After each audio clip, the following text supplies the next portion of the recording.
Ladies and gentlemen, boys and girls, welcome to episode 42 of the Locker Room Life podcast. What an amazing time of year to be living, boys. So many things going on in life, so much going on in the hockey world. But first, we want to chop it up about life. My brothers, Owen Baker, Logan Kuvo. Boys, how we doing out there? It's good as always. Taking it day by day. It's kind of one of those things where the year's coming to an end and, we had exit meetings and things, and there's going to be guys that, you played with the entire year that you're not going to see, maybe ever or in another life. And just being able to spend some time with the guys before they go and finish school, it's coming full circle. And, it's sad to see, but that's life, and extremely excited for summer just to be able to finally be able to go home and see the family. It's been a long time. And other than that, fellas, just, taking care of school, and workouts started 7 a.m. sharp. So you got to embrace for it. But, I love it, fellas. I absolutely love it. And it's just great to be back. I know you do, kid. Taking care of business in the classroom, locker room, life, family, hello. Life has been all over the place right now. Gearing up for graduation, as I mentioned last episode. It's a month and 10 days now. Me and Frankie were just talking all about it today. I was apartment hunting this past week over Easter with my wonderful girlfriend. It was pretty surreal, kind of interesting to wrap my head around all these things happening at once. All the awesome things happening for Best Damn Tape,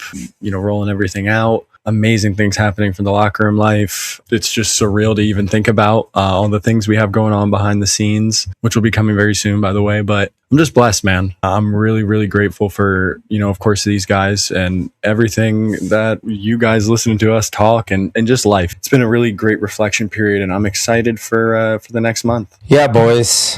Arizona full swing. Here we go. Triple digits. Hit me in the face. Zing.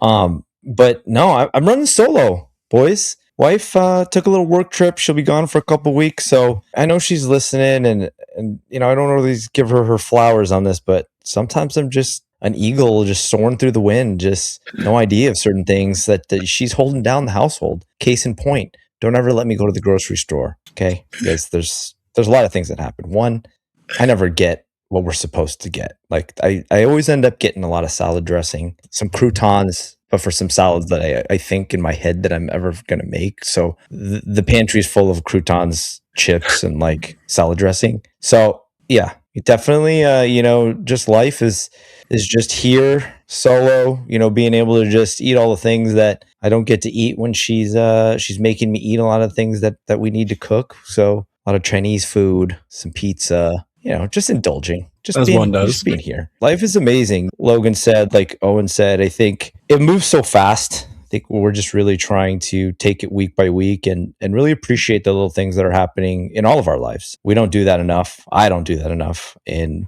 we always want to just make sure that we're enjoying these little moments of happiness in our lives. And we're getting into an exciting time, right? Playoffs. I can imagine, these players that are going through, like Owen said, a lot of guys that are finishing up college, finishing up the next, huge step in their life and moving into the next chapter and moving into playoff hockey. It's God, I can remember, guys. Remember when we were like talking about the season starting? I don't know. I could be crazy, but it literally seems like it passed by within a blink. That's life. We live life and fast forward at all times, and I'm trying to be better at it, is just enjoy these moments, and I feel like we're just trying to do that. But like Logan and Owen said, I think the biggest thing is we really want to thank everybody that's out there, especially the past couple of weeks. Success, I believe, comes to those who really appreciate it as well, and we've had so many amazing people that have supported us along this journey, along this mission of ours, and we look back on just doing this over a year and the amazing things and community that we've kind of, I hope, given back to, that's given us so much. So we just wanted to really make it a point to start off the show and saying that. But yeah, boys, let's dive into it. Ladies and gentlemen, obviously the NCAA sports, especially in hockey right now, has been crazy. But on a broader scale, there was something that had happened in a pretty big thing within sports, within the country. I mean, we were talking about it before, Frankie, but the United States of America and the NCAA that's what you think about. Athletes everywhere from around the world come to play in the NCAA, and it's under the United States. And being said, President Trump signed a pending executive order for all NCAA athletes that in a 5-year span, this is going to be active in August 1st if it passes through the Senate. In 5 years, they only get one transfer And everyone's been seeing the portal. It's been crazy. And if they go over the one transfer, they have to forfeit a year of eligibility if they were to do 2 or more from there. So I want to hear your guys' thoughts. It's crazy. I don't know if it's a certain regulation that's going to be good for the sport or for sports in general, but there's going to have to be more loyalty in these decisions. And it's not just going to be for the clicks or for the money or for these things, especially if they're not going to be playing for a year if that happens. So let me hear it, boys. I'm very curious to see if this is going to go through. I think when we look at the birth of the transfer portal, there's always been talks of what kind of restrictions are eventually going to take place for this, because as we've seen, not just in hockey, but in all sports, it's absolute mayhem out there. And it gets to a point where you've seen, certain situations or circumstances where a guy or a person or player has transferred like 4+ times. And, I could see there where it gets to be a bit much. But as far as the one transfer goes, there's situations where it's going to help a player significantly. And my only question to this law is situations in which there's a coaching change, because that, to me, is the one big impact that could make or break a player's decision. But other than that, it's going to be interesting to see what happens, fellas. Yeah, boys. Here we go. Wild Wild West. We should change this name of this podcast to the College Sports Chronicles. No, I'm serious, because we talk about it every episode. We talk about it at length, but I think it's because these are things that need to be told. It's funny how this pendulum swings all the time, right? The first thing was, okay, college players aren't being compensated for their name and likeness. How do we feed this college sports beast? Okay, so we come up with the NIL, right? Then people are thriving. People are signing massive NIL deals, $10 million, sometimes in the upwards, especially in basketball, the football world. Okay, now the players are happy. Something's got to balance out, boys. This is so crazy, because now this college sports, quote unquote, super teams that are going to be made, that basically transferring what's happening. Because if you think about it, what was stopping guys from saying, well, hey, I had this guy, I played with him in juniors. He's insane. He definitely signed a scholarship. In the summer, he's going in the transfer portal. We should get him. It's almost like Miami Heat, LeBron, Chris Bosh, like not collusion, but I mean, there's a little bit of super team that's happening in the transfer portal, right? So some regulations had to drop. At some point, there had to be something be said in order to keep this thing in line. So this is another thing reverting back to the way things were, right? Because you transferred, then you had a year of eligibility. That went away. Now it's back. How much longer do you think?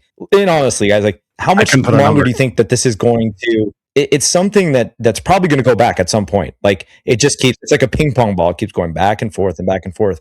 And you know what the biggest thing, and we talked about this off air, is like college sports is for the greater good of the kids, quote unquote, the kids. It's a business. Okay. This business needs to be fed. This business needs money. And at the end of the day, the players can't be bigger than the system. I'm going to say it because it's the truth. The minute that there's an inclination that could be happening, this pendulum could swing in another direction, that ain't going to happen. That ain't going to happen. Not on their watch. So again, my whole thing is make it fair for the players. Make it fair for everyone. If you're going to make rulings, stick to them. Stand to them, because there's big life decisions that are being made here. They're not just hockey decisions. These are schooling decisions. These are decisions that during this recruiting process, if things are going to change, players need to know that. And especially in this Wild West world of college hockey, CHL, guys going from CHL to college, it's all just like mucking up the waters, because you're putting out this message for people to say, this is your path. As you're growing up, you're like, nope, sorry, that isn't your path. It's actually this now. And then it's this now. It's this now. It causes confusion. Whether to see this thing comes to light, whether it gets passed, it's going to be interesting. But I'm sure we'll talk about it, because we're Locker Room Life / College Hockey Chronicles. But interesting enough to talk about it all the time, because I just don't see where the balance is. You can't make everyone happy. It's impossible. Stick to a decision, stick to a ruling, and just run with it, at least for like 5 to 10 years. Then at that point, you have enough data to say, you know what? It didn't work. There's a way massive pendulum swing. I could see the big conversation there as a one and done. Guy comes to college, he leaves. That's what I think is the big thing, the big culprit of what college hockey and college sports needs to be dealing with. What is going to stop people from signing these massive NIL deals and then leaving the next summer? So interesting to talk about. We'll keep talking about it. We'll rebrand the podcast here pretty soon. So yeah, boys, We're in it. Nuts. LRL family, everyone who's been keeping up with the NHL, there has been some crazy news in regards to coaching changes, especially as in this past Sunday, Easter Sunday, Patrick Waugh of the New York Islanders was fired and Pete DeBoer was immediately hired. And then the week prior, Vegas Golden Knights, John Tortorella in, Bruce Cassidy out. And I think as far as Columbus's head coach was just recently let go as well. So that's 3 teams amidst a playoff push with less than 10 games remaining with a coaching change. And it just goes to show, fellas, that the head coach all the way up to management, their job is on the line every single night, and it can change in a flip just like that. So just crazy to see these teams get into the playoffs and the move work, but it's insane. You know, I think it opens up for the bigger topic of, has the NHL just been recycling coaches for the past however many years? Like just recycling them and putting them and placing them in different spots. It's been something that I've seen, and you know, everyone's seen it. It's blatant. I mean, Tort's amazing coach, don't get me wrong, but Tort's has coached in a lot of places. And he's been an NHL pedigree name for a very long time. And I know this may go a little off topic, but I'm just interested to see when there's going to be kind of a new, you know, some new names that come in there. That's not a Patrick Waugh, or, you know, not someone who has a pedigree of winning Stanley Cup after Stanley Cup, because, you know, of course they're amazing coaches. Don't get me wrong, but it's weird in my opinion. It's just really weird. And coaches go from room to room playing each other, playing literally the same guys that they were coaching the last season, and just keep recycling it. So I wonder if there's going to be some new teams in here, such as Columbus, I don't know, that can find some new juice in there. I mean, you saw it with Dubas. Dubas being a young guy coming in as a GM and shaking up the scene. He shook up the scene. He's still on high watch. So that, I know it got a little off topic, and I'm excited to see what these teams and these coaches do. But it's just something that just rubs me a little weird within the coaching and the management within the NHL. Tales old as time, right? The first thing is like I hate to say it, but it is an old boys club in regards to these coaches, right? This pedigree of coaches that you win a championship, it kind of stamps your approval into this group that you always become in circulation for these jobs. But I think the bigger picture is we've all played for coaches where the voice just doesn't resonate with the room anymore, right? And especially in such an intense environment, like in any locker room, if a coach brings it to one other side of their temperament, right? Like one coach is a shouter, you know, that's the way he gets through to his players. And that's the way that he really gets reactions, you know, like kind of like Tortorella. I think it's kind of funny looking at him now in Vegas. He looks a little bit more like he's kind of learned his ways. He looks a little bit more tame. It looks like he's kind of just taking it day by day and trying to just see where the chips are laying for him. But my point in this is that a coach's voice at some point just doesn't resonate at all. And I feel like this has kind of happened. But that's also a combination of a lot of things that are happening on the management level that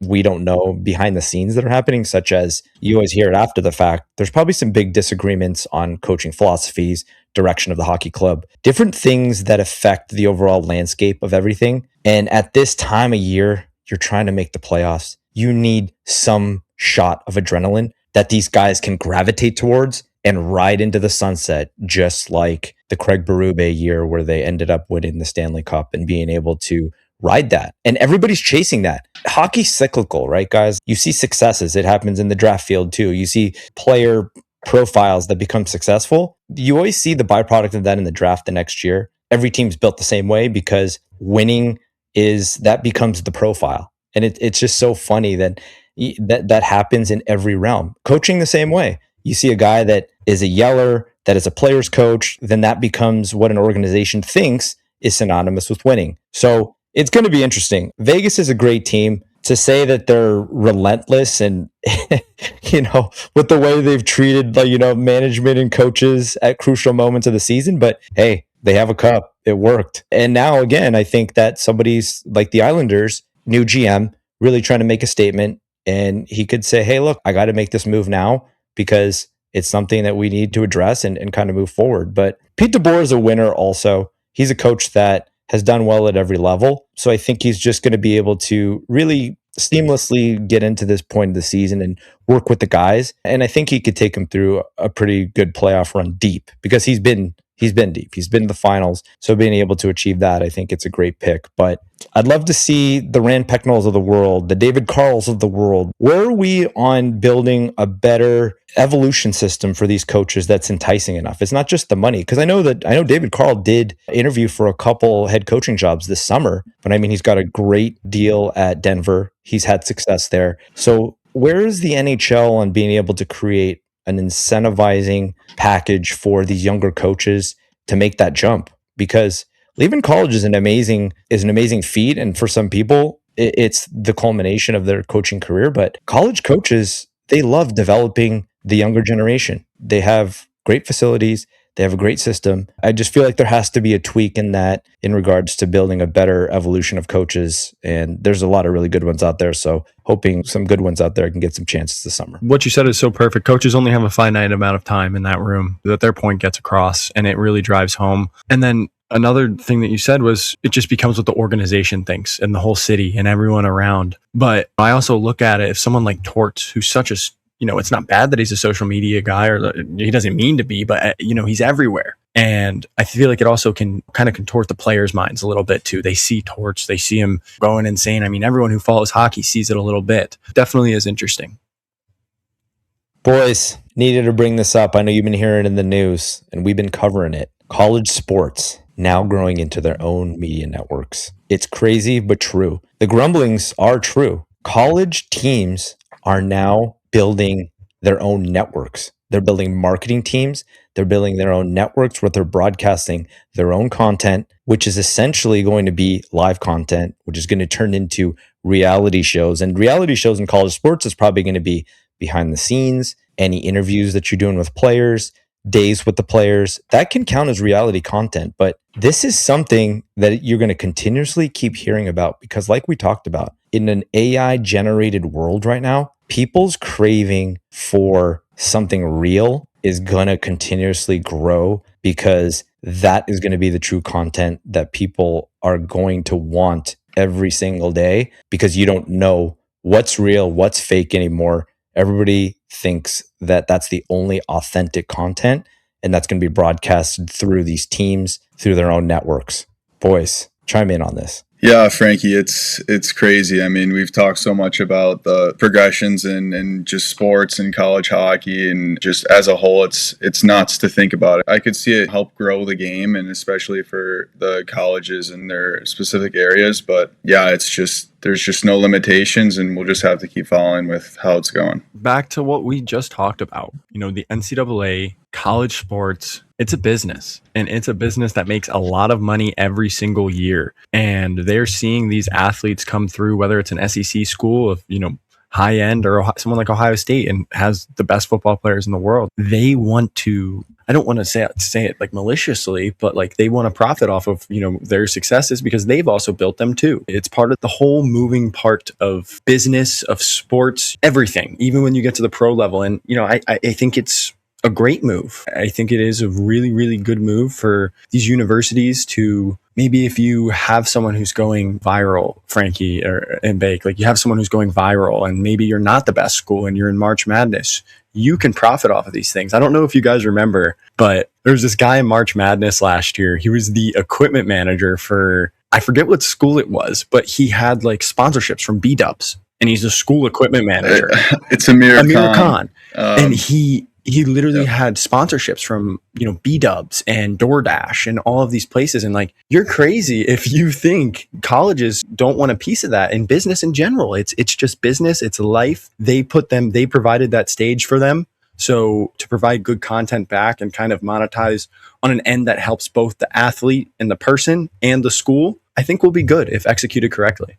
Let me give you a prime example of this. Okay. I'm trying to watch Bakes' game. It's on some off-platform network, and then I want to watch a college hockey game. If you don't have Big Ten Network, you can't watch it. If you don't have this network, you can't watch this. What I see the evolution of this is going to be, there's going to be, hypothetically, the Michigan Tech Network. You can see all the games, all the sports. Are you going to pay a subscription? You sure are. But for all the diehards, for all the alumni, for all people that love Michigan Tech, but that's what it's going to start to become. It's just going to become a collection of channels that you subscribe to. At least you know what you're getting. You're not like going into a game and you're like hoping that the Big Ten Network is picking up what regionally is relevant to you, which drives me absolutely nuts because it's the same thing when you're watching football on a Sunday. I don't want to watch the Raider game because it's close to me in Arizona. And I sure as hell don't want to watch the Cardinals.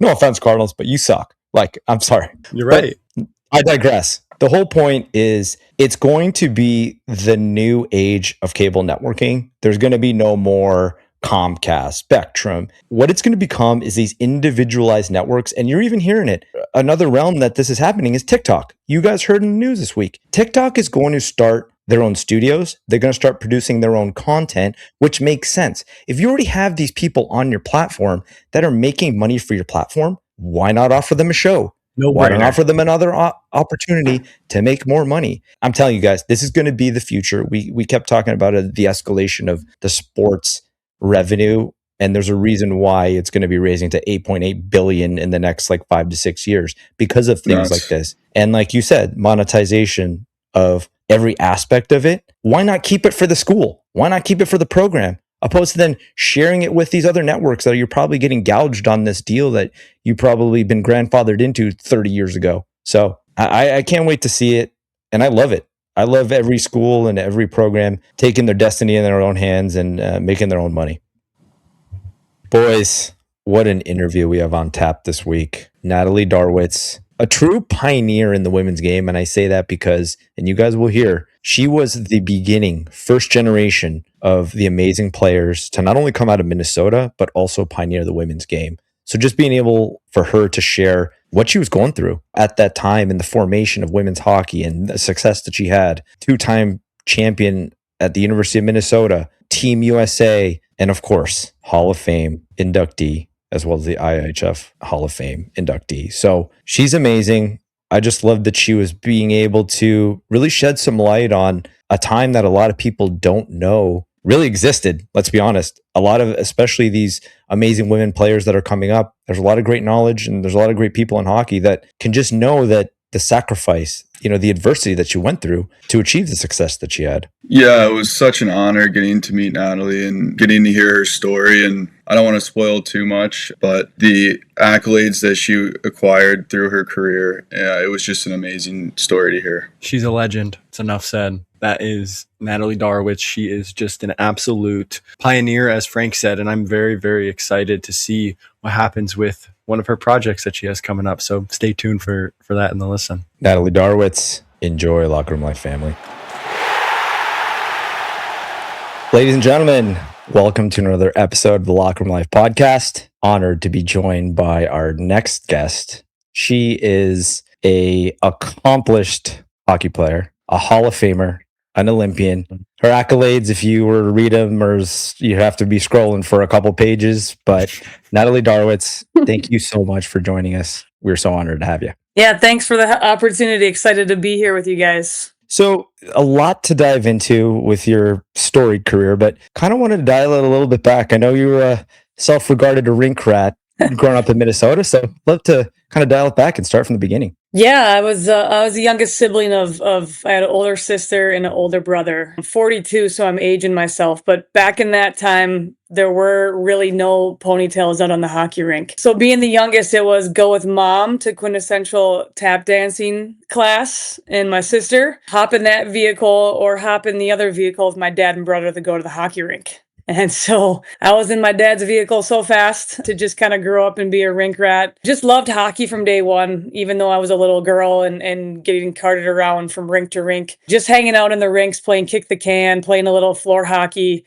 I just broke my parents down and stayed persistent. Kind of like a dog, when they're asking for scraps, you're going to finally give it to them. And so when I was 5 years old, they said, when you're 5, you can, if you're still persistent, you can play hockey. And so on my 5th birthday, thankfully, I'm an October birthday, so that's just right before hockey season starts off. I woke up and I said, you guys better stick to your word. I'm playing hockey. I'm 5 years old now. So the rest is history. I grew up, getting my brother's hand-me-downs from skates to gloves to sticks, but I didn't care. I just was out there doing something I loved. So I grew up playing with the boys. I knew no different. To me, out there doing a sport that I loved. When I woke up in the morning, it was the first thing on my mind. The people that really realized I was a girl, obviously, were the other team and the parents. My teammates didn't care. I was out doing something they loved too, and helping the team. And so I just, like you said, I was a rink rat growing up. If we didn't have organized hockey, we were out at the local community rink outdoors or out on the local pond, finding ice and just pretending we were Neil Broughton or Mike Madonna out on the rinks and having a blast. So,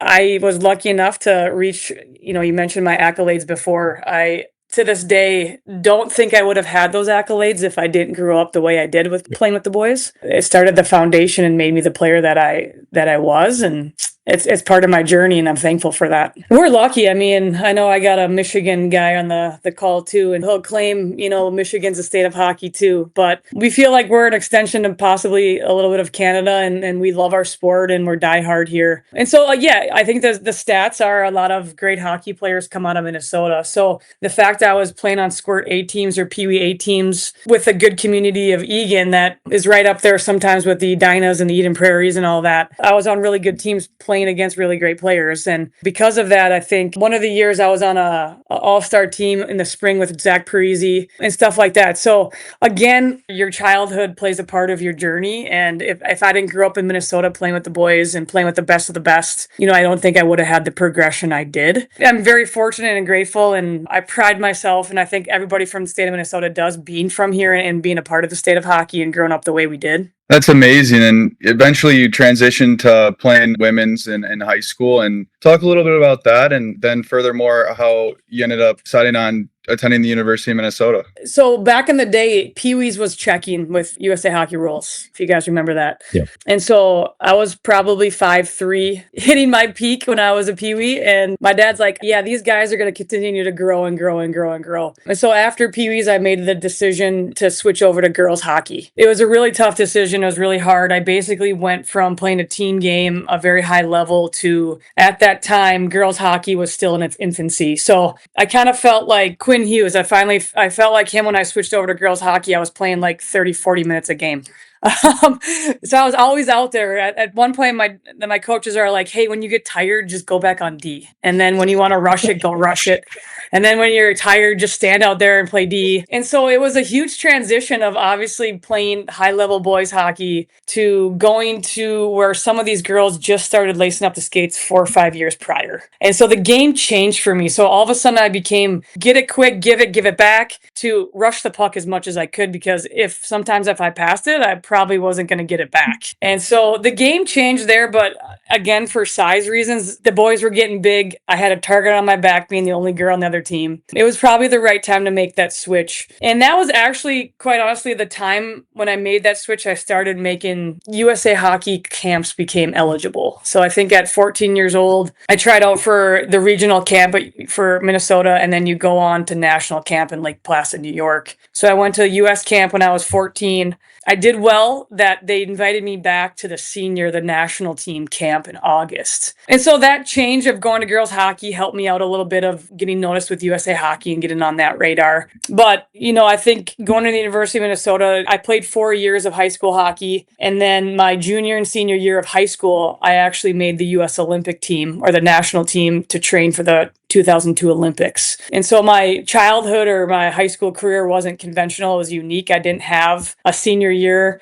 I wasn't able to win Miss Hockey because I wasn't there playing. So I did miss out on that. But the flip side is I made the US Olympic team. So pick your route. I was pretty okay with it. Because people always, joke about Miss Hockey and Mr. Hockey are a big deal here. They're like, you never won Miss Hockey? I was like, well, I was kind of in the Olympics that year, so I didn't play. Not many people they forget that and don't recognize that. But University of Minnesota, I think as a Minnesotan growing up, I think there's something, you're born and raised bleeding maroon and gold, just by your birthright. And at that time, NCAA Division I hockey, there were probably a couple powerhouses. And, programs like Wisconsin, yet they were there, but they weren't well established. Whereas right now, obviously, they're a dynasty. And so there was probably a smaller group to pick from. But at the end of the day, I think it goes back to, who are we kidding? We were probably always going to the U. And just because that's how we grew up watching the Gulfs every every, Friday and Saturday night on TV. And I remember pretending I was Mike Crowley, one of my favorite players growing up. And so that decision was kind of a no-brainer. People always ask me if you were plopped into going through the college decision process today, would it be different? And it would be. I mean, there's programs, again, like Wisconsin, coached by Mark Johnson, Ohio State, those two teams have been in the national championship the last 4 years. Other programs are getting really good. There's now more money and resources. So I think at this day and age, the decision would have been a lot harder than me just going like, I'm a Gopher. I was born that way. And hopefully one day Michigan can get their heads out of their rear ends and get college hockey at one of your 29 schools that the men have in Michigan. So that would certainly grow the game, and I think help out a lot. And so many great players. I mean, Megan Keller scored the game-winning goal in the gold medal game. She's from Michigan. There's so many great players that come out of that state that hopefully they can get some Division I college programs up and running and grow the game. Natalie, I'm not letting you off the hook. These numbers at the University of Minnesota. Okay. We're gonna put them on the screen. Oh no! We do the extra reels for this. Penalty minutes? What's going on? There's the success you had there, but you touched on it, making the Olympic team, and I know you coming from Minnesota and the pride, but then also we talked about anybody who's played for USA, the honor to put that jersey on, and kind of walk us through just your first feelings of just feeling that honor for yourself and kind of the culmination to that point of your career of like, hey, this is an amazing honor. I made my first U.S. national team when I was 15 years old. And I think that was one of the youngest to ever make it to this day. I mean, obviously with the resource and everything changed, and it's harder to make a national team, and players are playing longer. I walked into a locker room on the heels of them winning gold in 1998, the first time women's hockey was in the Olympics. My number's 20, but it was already taken by a veteran player on the team already, Katie King. And so the next number that I wanted to be and was available was number 22. In the locker room, Bob Webster, who was our equipment manager at the time, he put the players around in number order in the locker room. And so before 22 becomes 21, which was Cami Granato, obviously the most legendary player to ever don the U.S. jersey, arguably one of the top females that come to mind for women's hockey. So I'm 15. They just won a gold medal, and now I'm in the locker room next to Cami Granato.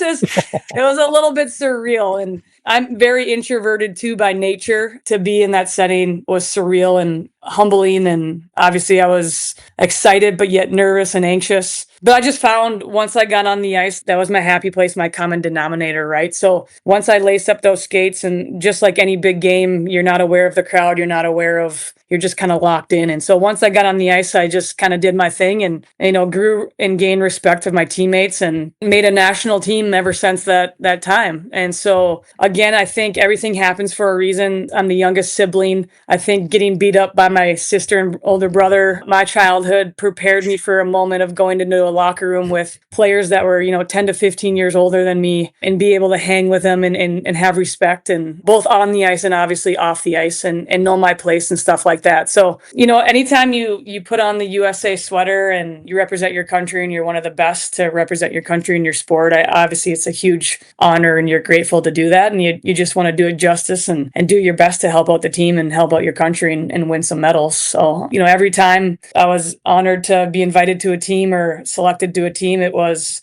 special, and I was super grateful for those opportunities. How were the Olympics? How was the experience? How was the event, especially as a senior? 2 of my 3 Olympics were super fortunate that they were in North America. So 2002 was in Salt Lake. 2010 was in Vancouver, Canada. The one in the middle was in Turin, Italy. And so we haven't hosted an Olympics since Salt Lake. And so you would not believe just the background of the amount of stress and anxiety and time change and finances. I mean, people always think like you made the Olympics, that's great, your family must go for free. It's like, no, they gotta take out a mortgage or they got a loan sometimes to figure that out. And we only get 2 comp tickets a game and all that. So there's financial burden, and it's a good burden because your daughter just made the Olympic team, but it's not just a free pass. And so to have 2 of them in North America was huge, just so family could get to, friends could get to. Being an 18-year-old, I'm supposed to be in high school in class, they're on TV watching me at the same time, just a time zone away. So it was just really cool. Salt Lake, that was we had a little bit of a gap where the NHLers weren't in the Olympics. In Salt Lake, they were. In all three of my Olympics experiences, they were.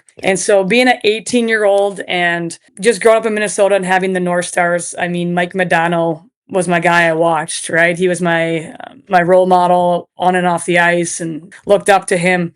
And so for him you get to experience being in an Olympic Village and you can go up to Mike Modano and say hi and developed a relationship with him. And every time he came in and he saw me, we would spend a few minutes chatting. And there are just a lot of cool stories that happened with the Olympics being in Salt Lake. Again, the NHL guys.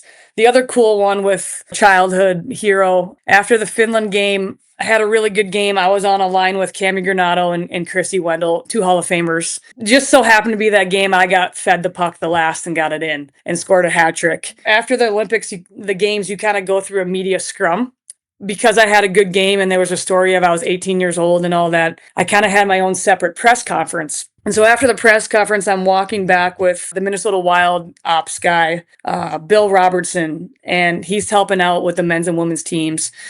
And I'm walking back underneath the concourse and I see Wayne Gretzky. Again, I'm 18 years old. I'm starstruck. And I'm walking back with him and I'm like, holy crap, that's Wayne Gretzky. And he's like, you've never met Wayne Gretzky? And I'm like, no. So he walks me over there and introduces me to Wayne.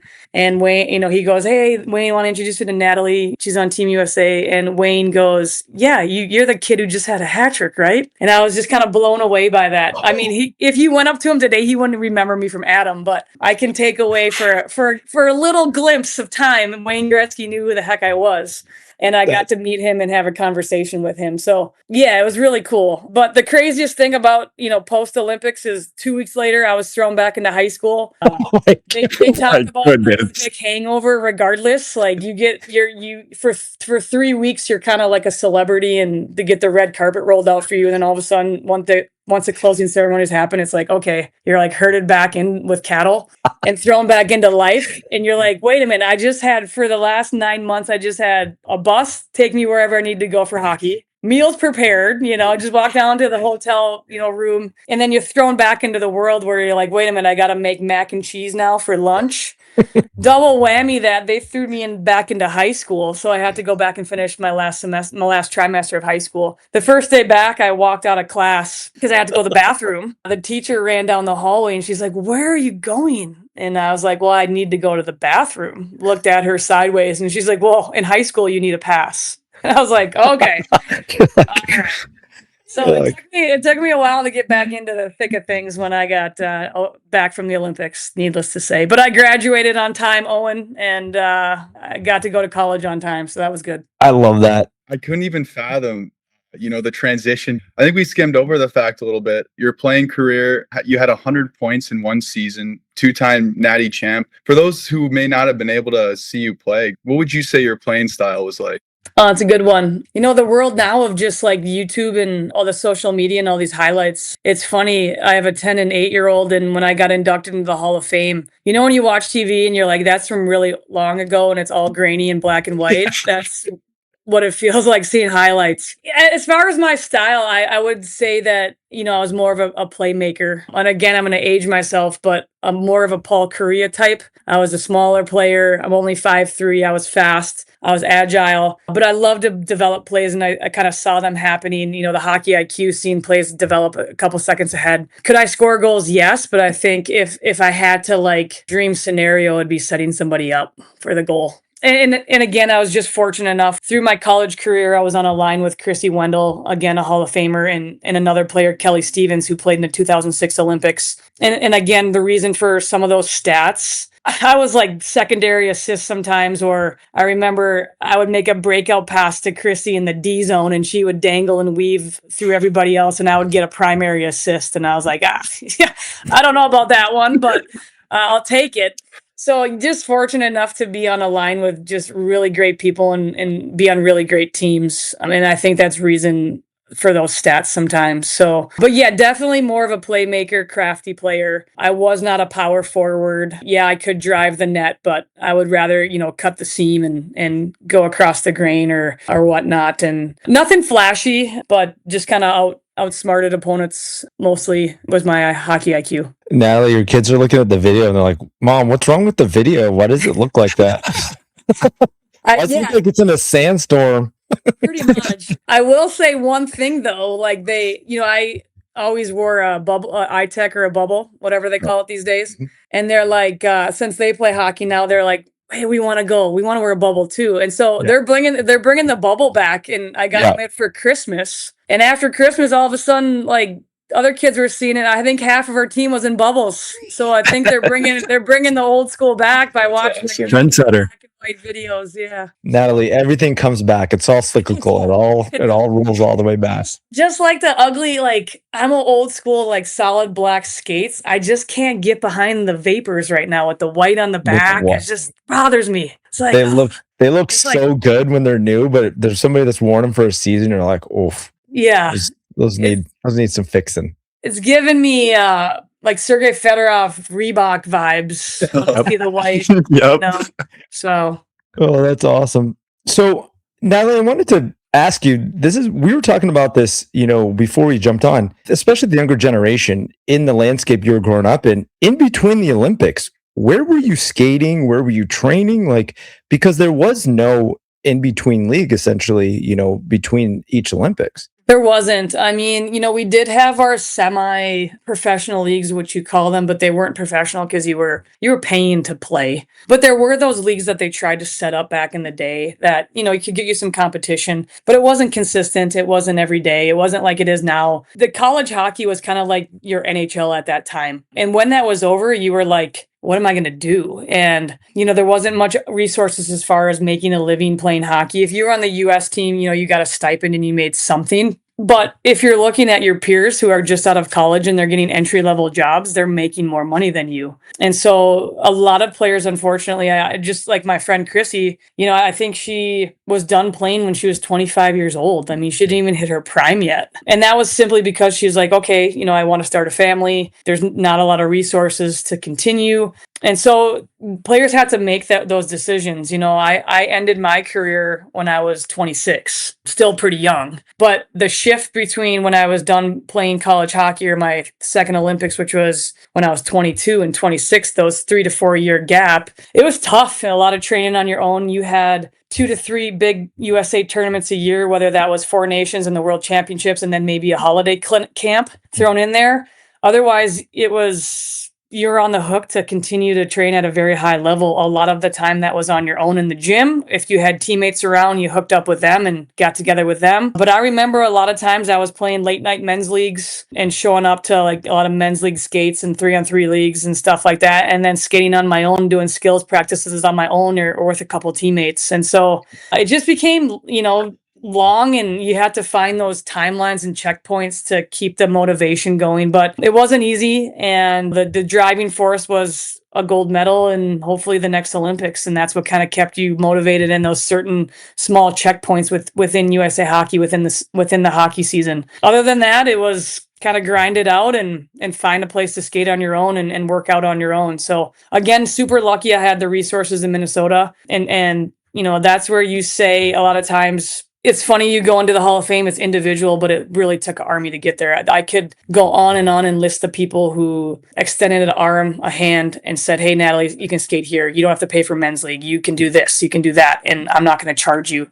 There's a lot of great people in the world, and they were able to make that happen because they knew they were fueling a dream and be a part of somebody hopefully having a very special dream, and they were appreciative of it, and they were helping fuel that. So again, super appreciative of those people that extended an arm and made some things happen for you and gave you a free pass, whether that was no fee for men's league or some extra ice or training in the gym. So it was hard, and now it's great that they have a PWHL. And I think that was a big reason for the US team's success this year, is they basically had the NHL schedule of they had their own team, and then for 3 weeks they paused and they went to the US team. Back in our day, we would train a year out. sometimes when you put together high level females together for a year in close quarters, sometimes things go downhill. And so it was what the times had because there was no organized hockey. So they put us together for a year in a residency program, and you're living suitcase to suitcase. Cuts were different. I mean, you would start with a team of 30 and you would dwindle down to, 22. Whereas this year it was like, hey, here's the team, here are the alternates. So you kind of, in a way that helped because a lot of the drama and a lot of the cutthroat stuff didn't happen. And so that might have been a reason for even more success for the squads. So how was it being inducted into the Hall of Fame? The emotions, an amazing experience. Yeah, so in 2018, I was lucky enough to get the call from the U.S. Hall of Fame, obviously a huge honor. And then in 2024, I got the call from the biggest I can go, at the Hall of Fame in Toronto. And so, again, I don't think you lace up the skates and you love the game for the end goal being, I want to be in the Hall of Fame. That's just a byproduct of your career. And again, we acknowledge individual awards, but yet I don't think if I was on great teams and had great teammates, that call would have come. And so again, it's a team sport at the end of the day, and just appreciative of that. At that time, I think my kids were 8 and 6. And so they're well aware that mom played hockey. My parents, have a rec room with some jerseys and cool photos and memorabilia, but I don't really keep anything around our house. So I think they were aware that mom played hockey and I coach them and stuff like that. But I think it really hit them when we went to Toronto and the induction ceremony and the great job Kelly Massey and her staff does up there with the induction weekend and making you feel like royalty and all the cool things you get to do and be a part of. I think they were like, hey, I think mom's a little bit more than a coach or played hockey, And so it was really cool for them to see that and experience that and had a great induction class. Obviously, Chrissy was in that induction class with me. Datsuk, Ronik,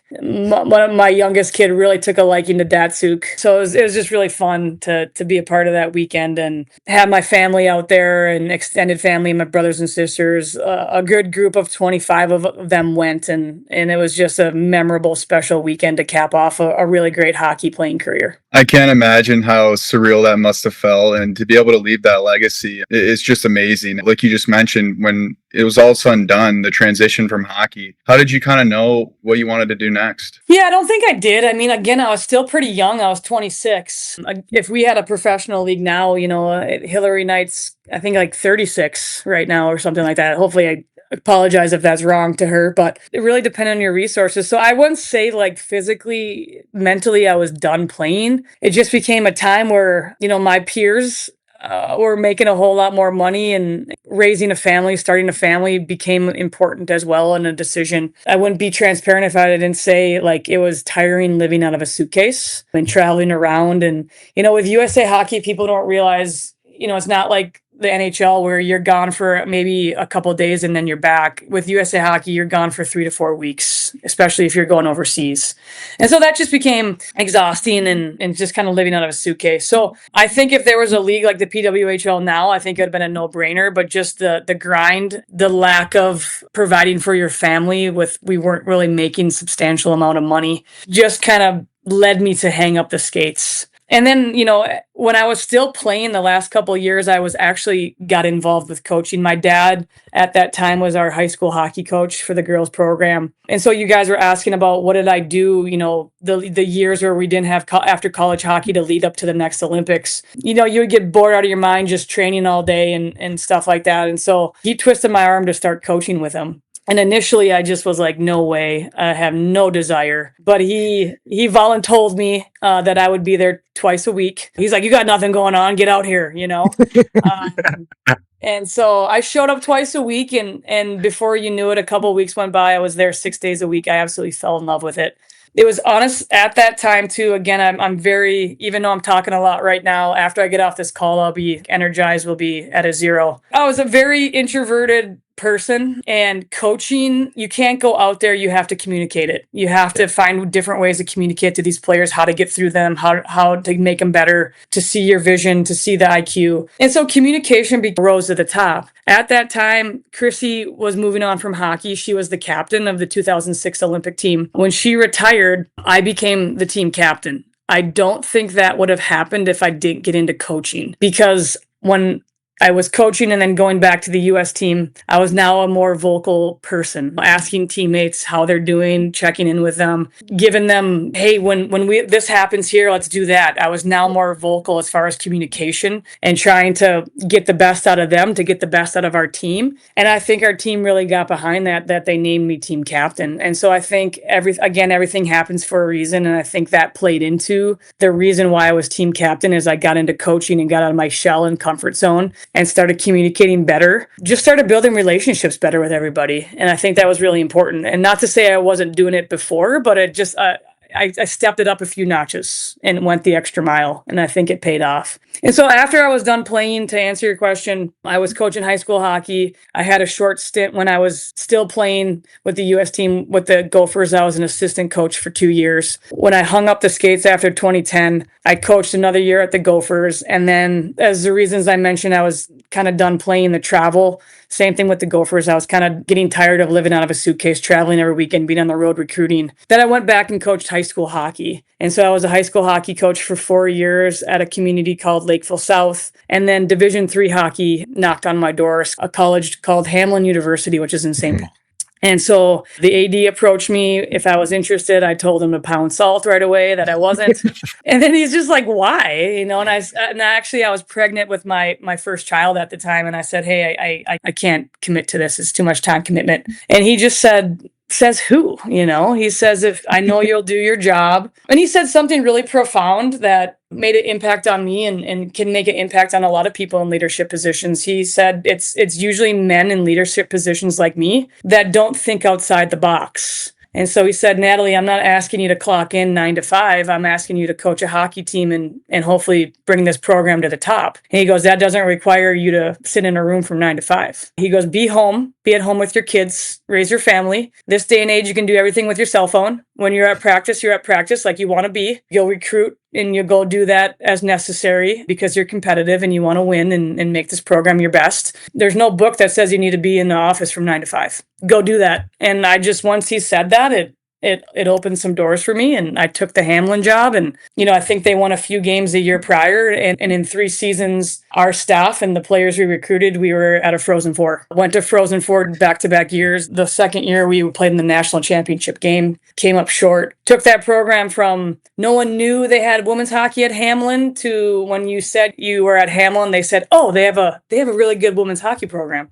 And so turned that program around, and they practice out of Trier Rink, which is where the Wild practice. And now it's in the hands of Jake Bobrowski now, who's brought him to the national tournament again last year. So that was a whole lot of fun. And then back to the Gophers for two seasons as an associate head coach. So coaching's been awesome. Now I kind of more coach my kids. I got a squirt and a mite. Enjoyed coaching both of them full time last year. It was a lot of fun. The state of hockey, and I feel like there's an additional sense of pride, especially players that grow up and play in Minnesota, that just know that you give back to your community, you play there, you have this amazing hockey experience, but you really give back to that hockey community and continuously grow. And I want to kind of parlay that into a huge effort that you're a part of, which is the Minnesota Hockey Hall of Fame. I know you're a huge advocate of just kind of building that and just being able to shed light on the amazing players that have come out of Minnesota.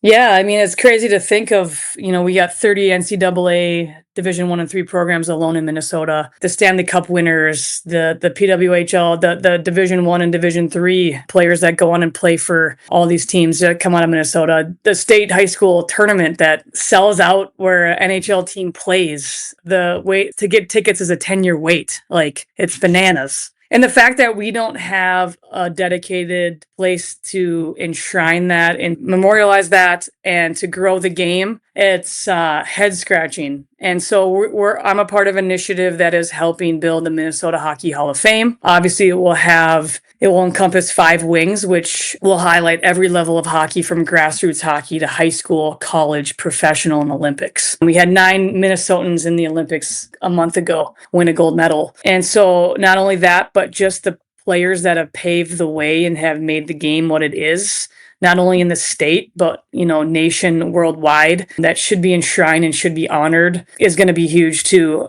not only do we want to, have a place to share these great memories and to inspire the future, but we want to continue to grow the game. And so the plan is to have, a sheet of ice that roughly seats right now 1,100, and we would host initiatives there of grow the game initiatives, camps, clinics, just cool things of, as you mentioned, so many players want to give back to the game that gave so much to them. So those players hopping on the ice behind the benches, coaching mite teams or squirt teams, having maybe Jamie Langenbrunner, Stanley Cup winner for the New Jersey Devils, who grew up in Cloquet, northern Minnesota, coach one bench, and then Taylor Heisey, PWHL Olympian, coach another bench. And so high school spotlight games of the week, you name it. So we're just looking to grow the game and to honor the great game and have a community hub for people to go and be inspired and see all this. And so it's a really cool legacy project. We're really excited about it. It's been a long time coming. We think when this thing's built, people are going to forget that this hasn't been around forever. It's,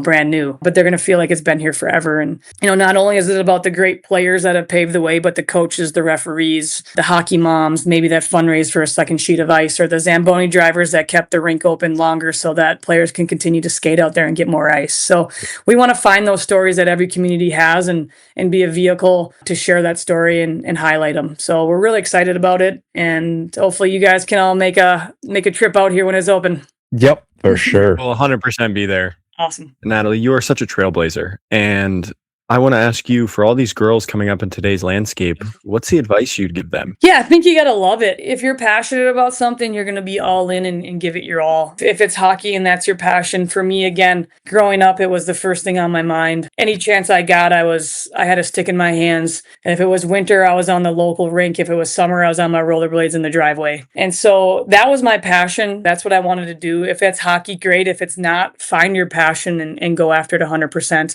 As you get older, my reminder to these kids as things get more stressful, as it becomes more of an arms race of what are you doing, what team are you playing on, how much are you skating, that my advice to them is always, this is a kid's game. Like when you watch NHLers score, they're hooting and hollering, they're having fun in practice. If it's not fun, like you gotta find the fun in it. It's gotta be fun. And so I think sometimes as you get older and it becomes strenuous of you see your friends commit to colleges and maybe you're not getting those offers, you gotta find your passion again. It's not just about the social media posts of where you're committing to and all that stuff. I'm a big proponent of balance. I remember growing up and even when we were training for the last Olympics, we didn't touch the ice until July. We went and played sports like tennis. And I remember one of the trainings that we did, we trained with a absolute genius. His name was Jack Blatherwick. In Minnesota, we called him Cardiac Jack. And he was Herb Brooks' right-hand guy with the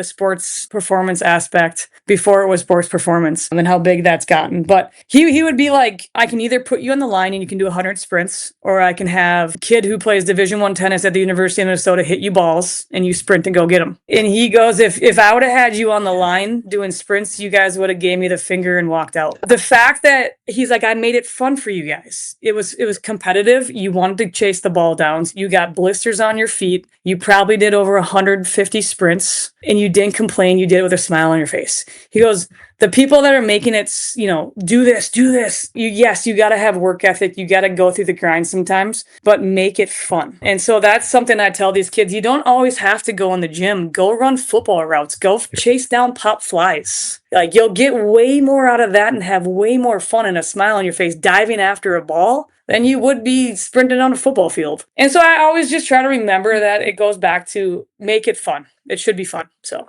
I love that. That's so well said. A little thing we like to do around here is a little rapid fire. So I'll start off, and I kind of want to know, what was your favorite stick you ever used? Man, you guys are now aging me big time. I grew up in the era of wood sticks, believe it or not. And so I used a Christian Brother hockey stick. Yeah. It had a curve like this that a quarter could fit under. We would heat it up. I would heat it up with the blowtorch. Yeah, then I would heat it up. put it on the door. step on it, curve it more, to the fact where we had a backup stick on the bench if it ever got flagged because it was so bad.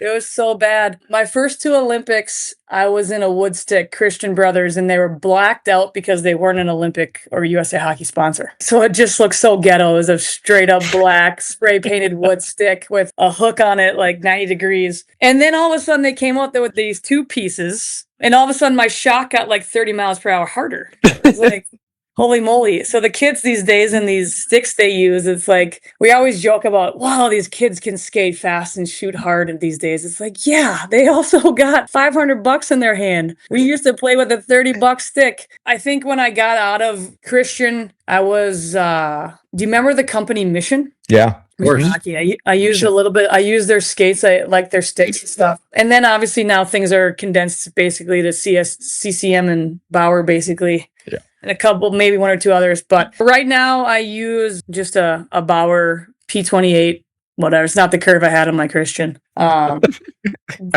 sorry, that one was a loaded one because I'm not like, oh, the flyweight. Yeah. Whatever these kids use these days that are all marketing. Well, Owen, what do you use?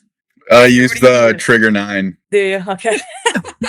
So Natalie, over the course of your career, I know this is hard, especially because you've seen a lot, you've done a lot, but what's one amazing moment where you're just like, I'm going to remember this one for probably the rest of my life? Oh, that's a good one. I think our second national championship we won with the University of Minnesota was really special. We were number 1 in the country all year long. We had a target on our back. The pressure that goes along with that. I also think in sport to win back-to-back years is probably one of the hardest things to do. And so we were tied with Harvard late in the game, 3-3, and I think I scored with 1:08 left to go ahead 4-3. A quick little tidbit to that was it was an NHL lockout year. And so for the national championship game, we had Doc Emmerich do it. Awesome. And so to go ahead 4-3 and it's Doc Emmerich's voice, that's just a really cool memory. And then, again, to win a back-to-back national championship, we did that at the University of New Hampshire hosted. And so that was just a really special one that I think we'll remember forever. Just the culmination of the year, always being number 1, target on your back, and then just scoring late in the game and the game winner, and then Doc Emmerich's the voice. It's just a lot of cool things happened. So I love that.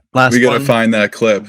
Yeah, Yes. it's black. It's grainy. I can send it to you guys. It's gonna age it, but it's Doc. Be awesome. So yeah. Last one, favorite rink. Favorite rink. Oh gosh. Oof. That's a tough one. We were lucky enough with U.S. teams to go around and play in different NHL venues. It was really cool. Like played in the old St. Joe Louis Arena, played in Montreal, played in really cool. I think we played in Maple Leaf Garden. So again, was super fortunate enough to play in a lot of rinks. Man, this one's a really tough one because I don't want to just be like to say an NHL rink when you only did it once. I'm going to go back to just playing in Ritter Arena, which is University of Minnesota, the first rink dedicated to a women's Division I team program. It seats about 3,600 when we had that thing filled for big rivalries, University of Minnesota, Duluth, or it's a big one, and just in playoffs and stuff like that. It was a really cool, it's a really great atmosphere and venue. So I'll give nod to Ritter Arena, University of Minnesota on that one. That's awesome. Natalie, you are a pioneer in this game. It was amazing to hear your perspective because you've lived through so many amazing eras of hockey, really. And just being able to, especially this podcast is about just informing and sharing the knowledge and the amazing stories of hockey and on all levels. And we can't thank you enough for coming on. Oh, I appreciate it. And I appreciate you guys asking me and again, shedding light to the women's game and how far it's come and hopefully, where it's still going. So I appreciate you guys. And it was a pleasure to be on and meet you. Awesome. Thank you. Thank you, Natalie. Yeah. Thank you so much for Natalie joining the show. The biggest impact, guys, not only the accolades, not only awards, not only the recognition for a Hall of Fame player, but more importantly, the work that she's doing to give back to the game of hockey in her community, but also to the game of hockey itself. And that is just a cornerstone of our platform. And I can't thank her enough for taking the time and just sharing that because it means a lot to us. Just amazing for her to come on. And this was one of my favorite interviews that we've had such far. And yeah, I can't thank her enough. As Frank said, she's provided so much impact for the sport that we all love. And as you heard, she always wanted to give back. I mean, it maybe wasn't her first thought when it came to coaching, but she has always given back and she's continuing to this day. It's just such an honor to talk to such a legend in this game that we all love. So thank you again, Natalie. There's certain people on this podcast that we bring on that are true foundation of the rocks that we all live on right now, and Natalie's one of those people. So I hope everybody that's listening out there appreciates that these are the true people that the current landscape we're living in. It's because of these people. So Natalie, we love you, and we can't wait to have you on for just a catch up on everything that you do. Boys, this wouldn't even be possible, not even allowed, without the amazing support of our wonderful sponsors: Best Damn Tape, Buddy Hockey Club, Quench Hydration, Cut Shield Hockey. Capper on another episode. Boys, I love you. I appreciate you. LRL family, I love you. I say it every week, and I want to say it every week because we wouldn't be here without you. We thank you. We love you guys. Thanks for all the support. We'll see you soon. I say it every time. I love you guys so much. Always appreciate you. Peace. Peace.